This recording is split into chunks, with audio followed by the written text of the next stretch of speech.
এই 24 নম্বর বুথে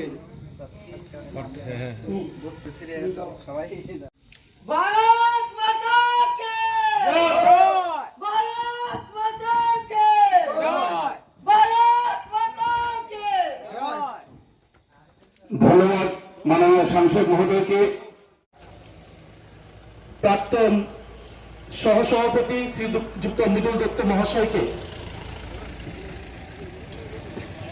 জমি আছে তার রক্ষণাবেক্ষণের জন্য ওয়াল দেওয়া এবং রানওয়ে কিভাবে আরো বাড়ানো যায়, তার সাথে সাথে আমাদের আজকে আমি যে ডুম্বুরে কথা আমি বলছিলাম শুরুতে, 8 লক্ষ টাকায় সেখানে একটা হেলিপ্যাড আমরা আজকে উদ্বোধন করেছি। এই সবটাই হীরার প্রতিশ্রুতির মধ্যে। আগরতলা পর্যন্ত রেল কি দ্রুততার সাথে হয়েছিল আপনারা সবাই জানেন। যেটা 18 মাসের মধ্যে কমপ্লিট করার কথা আমরা 14 মাসের মধ্যে কমপ্লিট করে দিয়েছিলাম।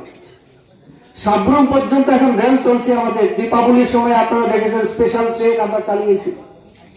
আগরতলা থেকে এখন কৃষকদের জন্য যে কৃষকদের যে উৎপাদিত পণ্য মাল, কৃষিজ পণ্য বিভিন্ন সামগ্রী আজকে বাইরে যাচ্ছে সস্তায়, গোয়ার সঙ্গে, কেরালার সঙ্গে, আরো বিভিন্ন দেশের বিভিন্ন রাজ্যের সঙ্গে। আরো আমরা নতুন নতুন প্রস্তাব আমরা দিচ্ছি যাতে রেল পরিষেবা আরো সম্প্রসারিত হয়। আমিও এই কয়েকদিন আগে রেলের জেনারেল ম্যানেজার আমাদের আগরতলায় এসেছিলেন। আমি সেদিন কাঞ্চনপুরে ছিলাম। কাঞ্চনপুর থেকে সোজা চলে গিয়ে রাত 9টার সময় আমি তাদের সঙ্গে বৈঠক করেছি। সেখানে আমি কয়েকটা কথা বলেছি। যেমন আমাদের রামবাসায় 3টা ওভারব্রিজের ব্যাপার ছিল, এটা স্যাংশন হয়ে গেছে, টেন্ডার হচ্ছে 12 তারিখ নভেম্বর।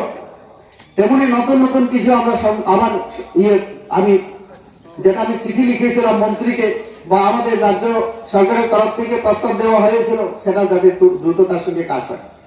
আপনারা জানেন আমাদের ধর্মনগর, কৈলাসহর, কমলপুর, আগরতলা হয়ে সোনামুড়া পর্যন্ত নেক্সট যে রেল লাইন সেটা করার প্রক্রিয়া চলছে।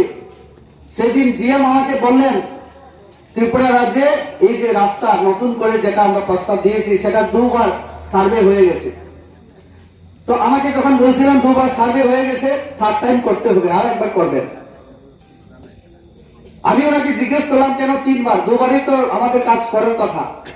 তো উনি বললেন স্যার অনেক রাজ্যে 5বারও করতে হয়। তিনি যুক্তি দেখালেন 5 বছর আগে যেটা সার্ভে হয়েছিল কোনো জায়গায় ধরুন রাস্তা সোজা করতে হবে, এখন সেখানে মাটি 10 নেমে রাস্তার এটাকে একটু পরিবর্তন করতে হবে। তো তার জন্য বিভিন্ন রাজ্যে বিভিন্ন সম্পাদক নাকি ছিলেন, আমি ওনার ভাষণে দেখেছি, শুনেছি অনেকবার। এবং তিনি বলতেন আমি ছাত্র আন্দোলন থেকে রেলের জন্য আন্দোলন করতে করতে 20 বছরের মুখ্যমন্ত্রী পরে তিনি নাকি পেলেন, রেলের দাবিটা পূরণ হলো। সেই উদ্বোধনী মঞ্চে আমার পরিষ্কার মনে আছে, সেদিন আমি এমপিও হয়নি, আগরতলা রেল যেদিন উদ্বোধন হয় আমাদের কেন্দ্রীয় মন্ত্রী উনি প্রায় 42 মিনিট না 45 মিনিট ভাষণ দিয়েছিলেন। তারপরে আমাদের রেলমন্ত্রী, আমাদের আসামের প্রতিমন্ত্রী গোহাইজি যখন দাঁড়িয়ে বললেন যে আমরা তো 18 মাসের সময় নেইনি, 14 মাসে আমরা করে দিয়েছি। নরেন্দ্র মোদীর এমন অর্ডার, তিনি প্রধানমন্ত্রী হওয়ার পরে বললেন প্রত্যেক 1 মাসে অন্তত 2 জন মন্ত্রী নর্থ ইস্টের যে কোনো রাজ্যে যেতেই হবে।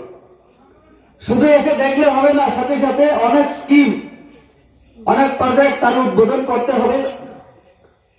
ফাউন্ডেশন স্টোন যাকে বলে আমরা, ভিত্তি প্রস্তর স্থাপন যেমন হবে তেমনি কাজ কমপ্লিট করে আবার তার